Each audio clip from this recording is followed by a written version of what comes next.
We've been dealing for maybe up to more than 6 months or 7 months with the issue of this Proverbs chapter 10. Is it Proverbs 10? From verse 1. Give me verse 1. And it gels well with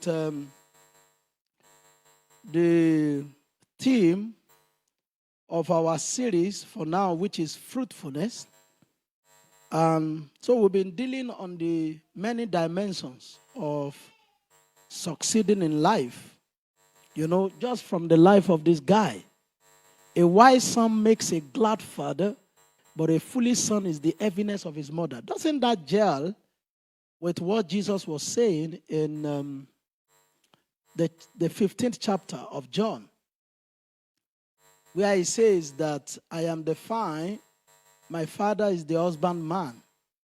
Every branch in me that produces fruit, it prunes.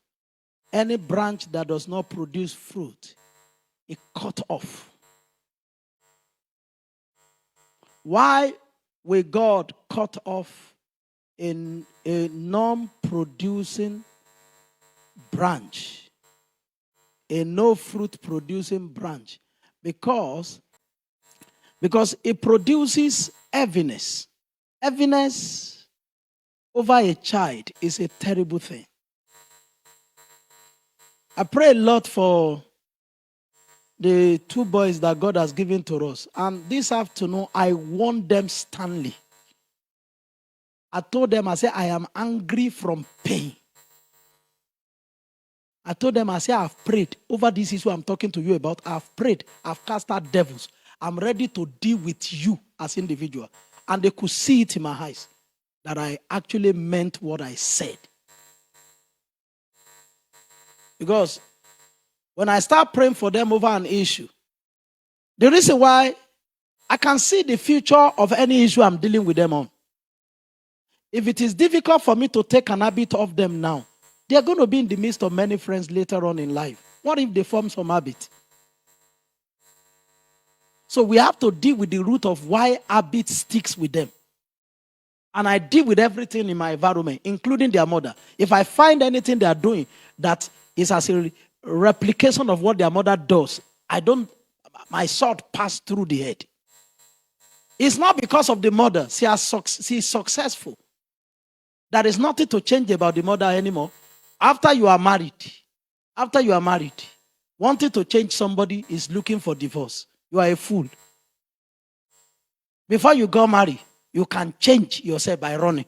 Just remove your shoes and run. After you have married, that's where you will be. Only God can help anybody if the angel meet with them. And told them what you're doing is not good, I will kill you. They will now come to you, I am sorry, my wife. The angel said they were going to kill me. But outside of that, there is nothing you can do. What will I do to change Mirella? She's successful. She's good. If she was tall when I married her, she's not going to be short now. But my children, they have many possibilities that need to be explored. That's the reason why you see it's so important in life. I haven't said that you cannot change husband and wife, but listen to this. If you want to penetrate certain uncommon possibilities of God, you have to constantly rebear yourself, come to a place of rebirth. Because the Bible says, except ye be converted and be like little children, you will no wise enter into the kingdom of heaven. That means there are certain possibilities of God that will never be yours anymore. Except you recalibrate yourself every time to be a child. From the moment you become an adult, God casts you off. There's nothing you can. That's why I said that once you are married, there's nothing you can do about he's an adult.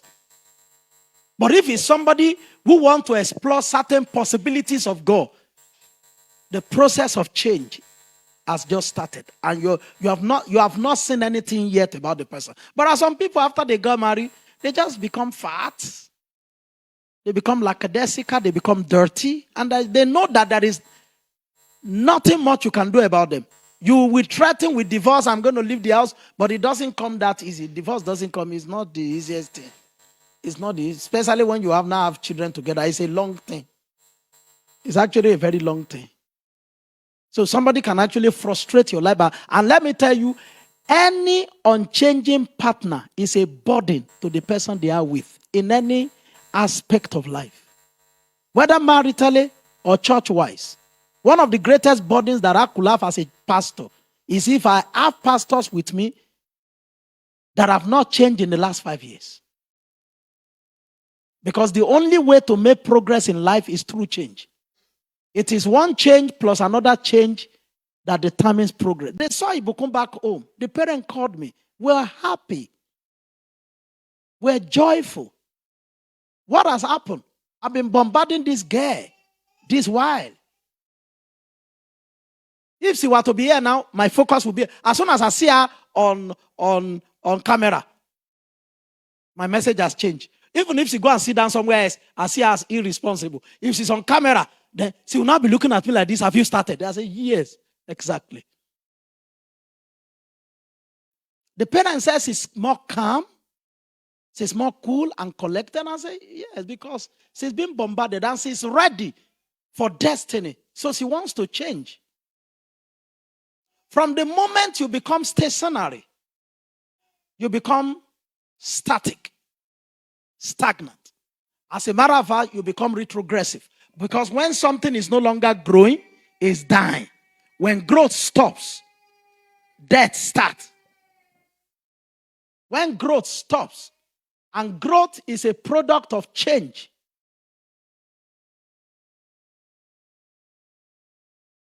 And the focus of God all the time is on a changing person. Because his mercies, they are new every morning. Great is his faithfulness.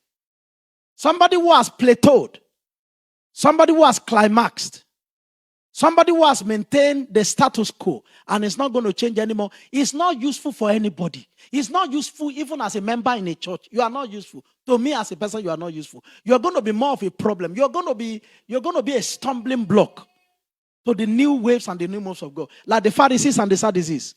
They've known God so much, they were not going to change to what Jesus brought.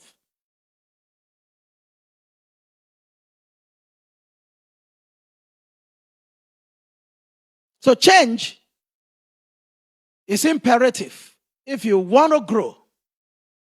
And growth is essential to progress in life. As a matter of fact, one of the ways through which, what's the name? Eagles renew itself. After 40 years of eagles existing, and it knows that it's growing old, then it goes to the mountain and uses his beak to take off every single one of his feathers. And after that one is done, he wait there for about 21 days for it to grow back, and then use his beak also knock on the rock until he breaks off. And then he gets a new, sharper beak, and the youth of the eagles is renewed. I've seen a crab renewed itself for the first time in my life. I didn't know. I used to see a lot of crab skeleton in the village. I say, oh, one snake has killed the crab. I didn't know that crab comes to a point, it comes to a point that the shell on it becomes so thick that its real body cannot expand anymore because the shell doesn't expand. It just thickens. So it has to remove itself from the shell because on both its claws and its body has second layer of that cell that is fleshy. Fleshy like this, almost like milk. So it must get to a point. I saw it remove itself like the milk itself, the hands, the body out of that shell and come out. They say it will be like that for a few hours, then it will thicken up. Anytime it wants to grow to another level, it must remove itself from that shell. There are so many of us that have been in cocoon and shell over the years that if you don't change, life will pass you by.